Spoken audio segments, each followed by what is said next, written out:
वह एक बहादुर सिपाही थे जिनकी बहादुरी और जंगी हुनर के किस्से तारीख में दर्ज हैं। उन्होंने कई जंगों में हिस्सा लिया और बड़े बड़े साम्राज्यों को शिकस्त दी। अपनी जिंदगी में 200 से ज्यादा जंगें लड़ी और कभी भी हार का सामना नहीं किया। उनकी जंगी हिकमतें इतनी असरदार थीं कि उन्होंने कई महाशक्तियों को शिकस्त दी। उनकी बहादुरी की वजह से उन्हें सैफुल्लाह यानी अल्लाह की तलवार का लक़्ब दिया गया। हजरत खालिद बिन वलीद का जन्म मक्का में 592 ईस्वी में हुआ था। शुरुआती जिंदगी में वह इस्लाम के खिलाफ थे और कई जंगों में मुसलमानों के खिलाफ लड़े थे, लेकिन एक वक्त के बाद उन्होंने इस्लाम कबूल कर लिया। इस्लाम कबूल करने के बाद उन्होंने मुसलमानों के लिए कई जंगें लड़ी और इस्लाम के फैलाव में अहम किरदार अदा किया।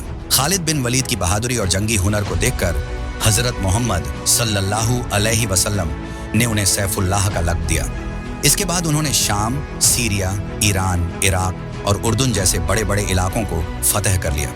हालांकि उनकी मकबूलियत इतनी बढ़ गई थी कि हजरत उमर रशीमिन ने उन्हें आर्मी चीफ के ओहदे से हटा दिया ताकि मुसलमानों को यह पैगाम मिले कि इस्लाम की फतह सिर्फ किसी एक शख्स की वजह से नहीं होती, बल्कि यह अल्लाह की मर्जी और हुक्म से होती है।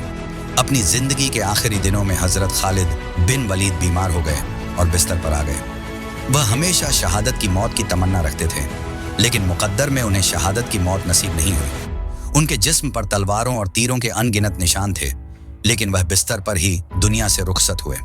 उनकी यह बात बहुत मशहूर है कि अगर मौत जंग के मैदान में होती तो खालिद कभी बिस्तर पर न मरता। अफसोस आज के जमाना में कोई खालिद बिन वलीद नहीं है। भारत में कैसे मुसलमानों पर जुल्म हो रहा है। खैर, आज के लिए इस वीडियो में इतना ही।